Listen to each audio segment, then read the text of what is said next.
Hello and welcome to the Voice of TOD. I'm Tom, and in this video I'm going to give you my thoughts on episodes 4 and 5 of The Mandalorian Season 3. So, just to be clear, hopefully I've not got this wrong this time. We're going to cover Chapter 20, The Foundling, followed by Chapter 21, The Pirate. Just to be clear before we get into this, there will be spoilers for Chapter 20, The Foundling, and Chapter 21, The Pirate. I would say sorry I missed last week. IRL stuff got in the way. It was a pretty bad week for me as well, to be fair. But honestly, The Foundling was just a bad episode. We'll get into why, but when I did my first sort of review of the season, which was episodes 1 and 2, I said that if I didn't have much to talk about, I'd double up. So that's why you've got a double this week.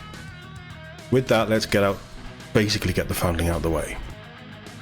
We open up with a very lackluster Mandalorian training sequence.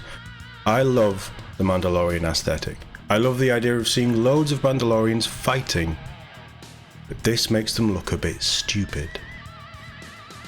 I saw them training in a sandy area and my mind just immediately went to Spartacus, Blood and Sand, and how epic the gladiatorial training sequences were and how much came from them. This is so far from that. It's a shame because Mandalorians are meant to be the most fearsome troops in the galaxy, and we just see them as bumbling idiots. Probably down to the choreography, and I'll touch on that later, but this isn't what I wanted. And with a title like The Foundling, it's pretty clear that this is going to be a little Grogu focused. I might have said it before, but I'm just going to come out and be totally clear. Grogu is rubbish. The wrinkly ballsack has derailed this show and caused Din to be a second-rate, sometimes even third or fourth-rate character in his own show. As soon as he becomes the focus, I check out. Grogu and the Foundling kid who got a helmet at the start of this season have a fight with wrist-mounted dart guns. It doesn't even fit Grogu's wrist. And yet he still wins. I have no idea why the kid didn't just shoot all 3 pellets into Grogu at the start. It would have given me immense pleasure to see the little ball sack get covered in green paint. But Grogu wins, because I'm guessing that Grogu has to win. It's a stupid scene, and it just feels like someone higher up at Disney forced Favreau to bring Grogu back to sell more toys and sod the story consequences. It's not working. Anyway, let's speed this up. The kid who lost goes off in a sulk and gets kidnapped by a giant pterodactyl. Din and Paz chase after it, but their jetpacks run out of fuel. To be honest, I'm kind of okay with that. But the fact that this has happened many times before, and they still chase it, knowing they don't have the fuel, is a bit silly. Why don't they have ships? Bo seems to be the only one of them with a brain, and she chases after it in the gauntlet. She finds its nest, and then she returns to the clan, which then has her leading the hunting party with Din, Paz and some other nameless, faceless Mandalorians to save the kid.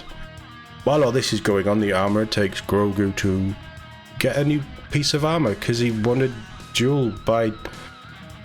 It's still... It looks stupid on him. I can't stand him. But through all the banging and the clattering and the making of this chest plate, it sends Grogu into a flashback. It's Order 66 time, and we finally get to see how he escaped, sort of. Outside of the poor CGI and the ropey choreography, I didn't mind this. I don't really care for clones, but it's always nice to see them, especially in live action. I also quite enjoyed the really cool nod to the dual-wielding Jedi. He's played by Ahmed Best, who was Jar Jar Binks in the prequel trilogy. I can't stand Jar Jar, I have nothing against Ahmed, and I think it's really cool that they brought him back. And despite the ropey choreography, he did look pretty cool. There's a chase sequence through Coruscant and we see the Rock from the last episode. Then Grogu gets onto a Naboo cruiser. I'm guessing that's just another member berry. Okay, the flashback doesn't look good. There's cool things about it, but it's not really executed very well. But I enjoyed it. But I'm still left with the question of why the hell didn't the clone troopers just blow the crap out of the Naboo ship before it took off? It's very contrived considering how brutal the clone troopers were when the order was given. We saw it in Revenge of the Sith. They don't mess around so why would they not just blow the thing off the platform? But I guess Grogu has plot armor. Failings of this sequence, I did enjoy it, and it really made me miss lightsaber duels. Like, lightsabers were one of the coolest things about Star Wars, and they're just not in it anymore. Who knows, maybe Ahsoka will fix that. Anyway, back to Bo and more plot contrivances. The kid was taken, and it's a race against time to get him back, but they have time to make a camp under the bird's nest for the night. Doesn't make sense to me, does it to you? And then we get more helmet crap, where they actually try to explain how they eat. Basically, the hunting party leader has to stay at the campfire and can take off their helmet, whilst all the other Mandalorians have wandered off in different directions, found a secluded spot where no one can see them, and they take their helmet off, and then they eat. And then they go back. It's really dumb. It's really dumb. And it's maybe because this episode is so poorly written that I'm thinking deeper than they actually want you to think, and I'm outwitting the writers. We'll get onto them in a minute. But if they're behind enemy lines, and they could be ambushed any point in the night, why would they just wander off and then take the helmet off and eat? You'd stay as a group. Makes no sense, and I can't get my head around this crap, other than to not show an actor's face, to pay them less, to not have Pedro on set at the time. In lore, universe-wise, it makes no frickin' sense. The writing in this episode is so poor.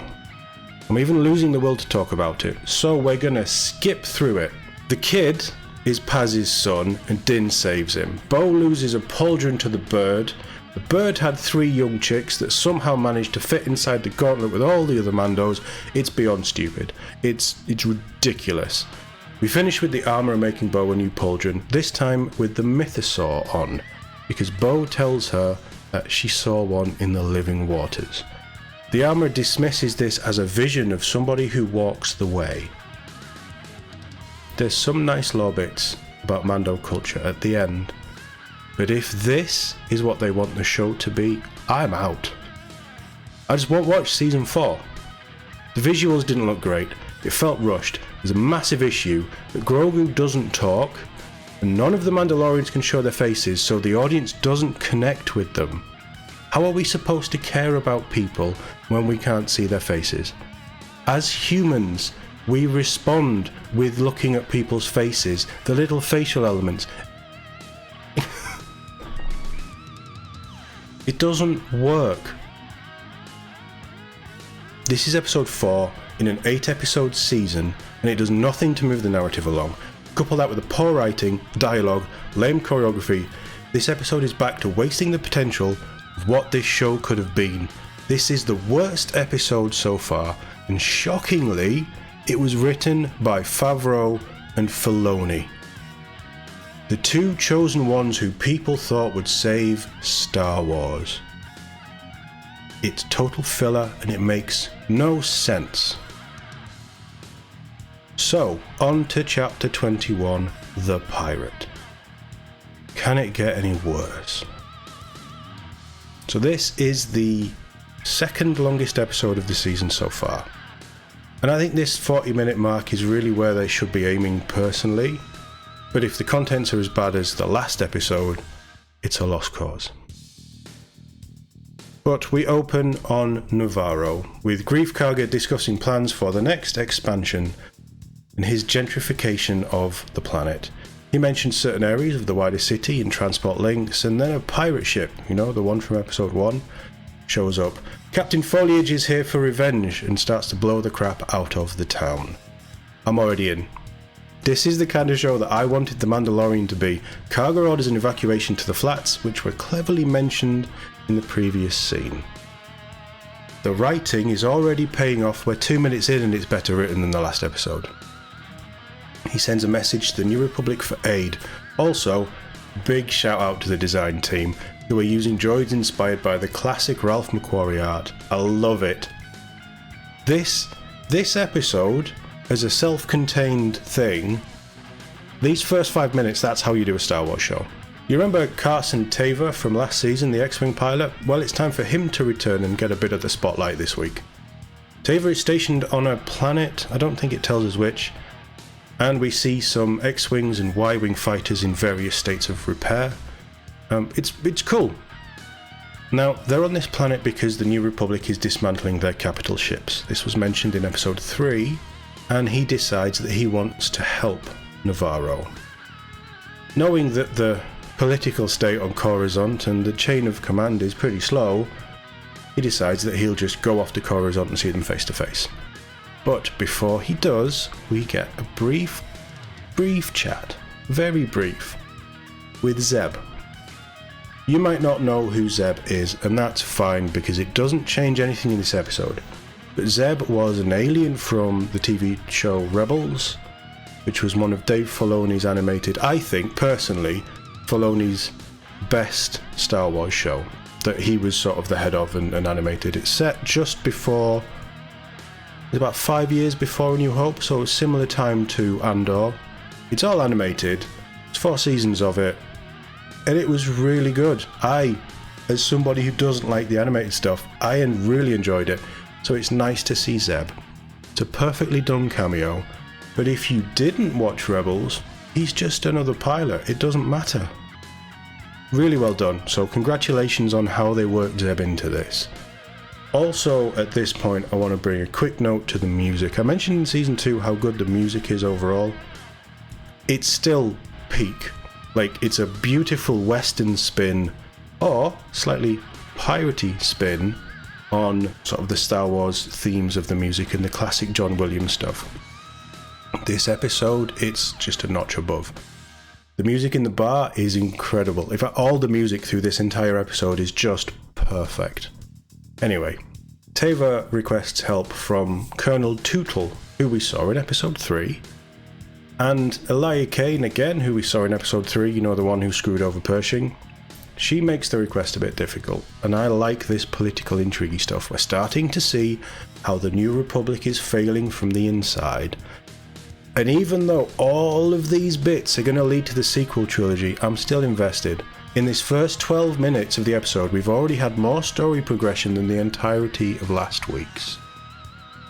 It's not perfect, but it's much, much better. We do have a few big plot contrivances. The biggest one for me is when Teva tracks down Din and the Mandos on their conclave.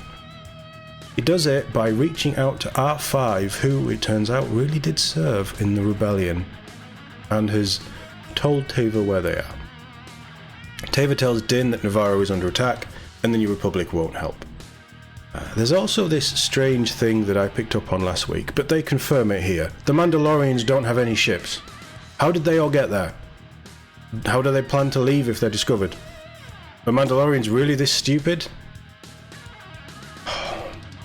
Anyway, I like Teva, and I like Mandalorians, so far it's hitting the right notes.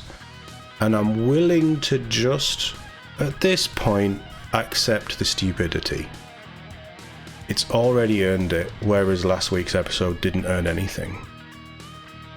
Basically, Din requests the Mandalorians to help him free Navarro, despite their issues in the past, and says that there is a plot of land that has been offered to him where the Mandalorian culture can come out of the shadows, move into the light, and start to make a difference.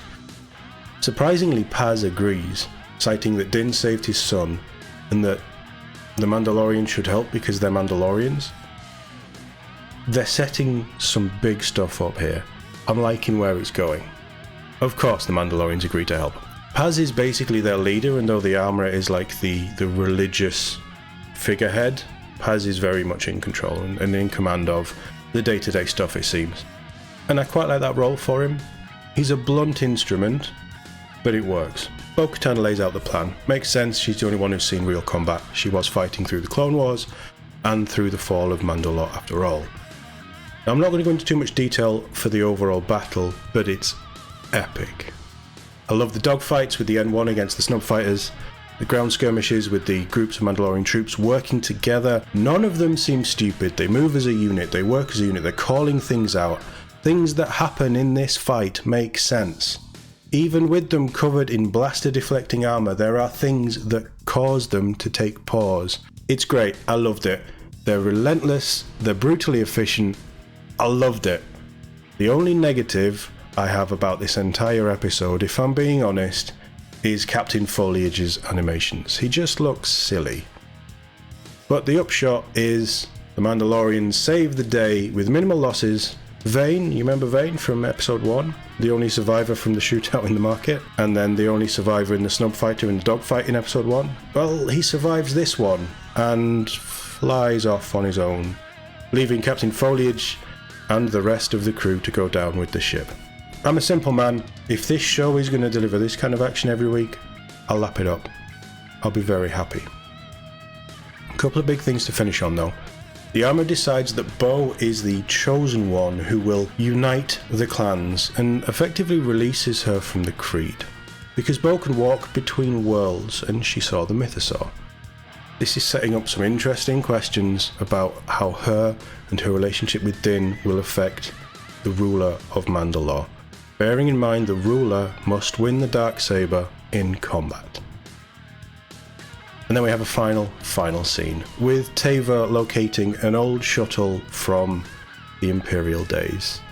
It's the shuttle that carried Moff Gideon off to trial. It looks like he's been busted out and rescued. And there's a piece of Beskar armor left in the shuttle. So I see one of three things here.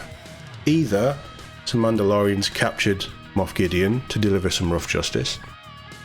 There's a faction of Mandalorians still loyal to the Empire who freed him, which, if you've seen Rebels, is a thing. Or Beskar has been planted there and it's a setup to drive a wedge between any Mandalorians and the New Republic. Either way, I expect Moff Gideon is going to be back next episode. So maybe we can stop getting filler crap like episode 4. A man can hope. Overall, episode 5 was great. It moved the wider story on and we finally got to see Mandalorians in combat again. And there wasn't a moment wasted. We have more questions being asked and there's only 3 episodes left, so it feels like this season is finally starting to ramp up to something big. This season has struggled, the writing is suspect, some of the effects are dodgy, the pacing is all over the place, but this episode was a return to form and it did exactly what I wanted to see from a show called The Mandalorian. Technically it should be called The Mandalorians, but I'm just being picky. I hope this setup for the future isn't wasted and we actually get some payoffs this season. The member berries didn't feel forced. The action and the pacing of this episode were great. To my mind, the only thing missing from this Star Wars show was lightsabers. But let me know what you thought in the comments, and if you enjoyed this video, please subscribe to the Voice of Todd for more.